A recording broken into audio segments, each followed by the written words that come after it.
వందనములు. ఈరోజు మరో దేవుని వాక్యంతో మేము ముందుకు వస్తున్నాం. మీ సత్యోతమని 2వ సమూయేలు 22వ అధ్యాయం 44 నుండి 51 వచనం వరకు. నా ప్రజల కలహములలో పడకుండా నీవు నన్ను విడిపించితివి. జనులకు అధికారిగా నన్ను నిలిపితివి. నేను ఎరుగని జనులు నన్ను సేవించెదరు. అన్యులు నాకు లోబడినట్టు వేషము వేయుదురు. వారు నన్ను గూర్చి వినిన మాత్రం చేత వారు విధేయులగుదురు. యెహోవా జీవము గలవాడు, నా ఆశ్రయదుర్గమైన వాడు, స్తోత్రార్హుడు. నాకు రక్షణాశ్రయదుర్గమైన దేవుడు మహోన్నతుడగునుగాక. ఆయన నా నిమిత్తము ప్రతిదండన చేయి దేవుడు. ఆయన నా నిమిత్తము పగ తీర్చు దేవుడు. జనములను నాకు లోపరచువాడు ఆయనే. ఆయనే నా శత్రువుల చేతిలో నుండి నన్ను విడిపించును. నా మీదికి లేచిన వారి కంటే ఎత్తుగా నీవు నన్ను హెచ్చించుదువు.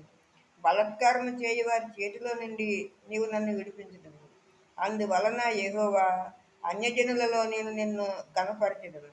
నీ నామకీర్తన గానము చేసేదను. నీవు నియమించిన రాజునకు గొప్ప రక్షణ కలగజేయువాడవు. అభిషేకించిన దావీదునకును అతని సంతానమునకును నిత్యము కనికరము చూపువాడవు. ఆమేన్.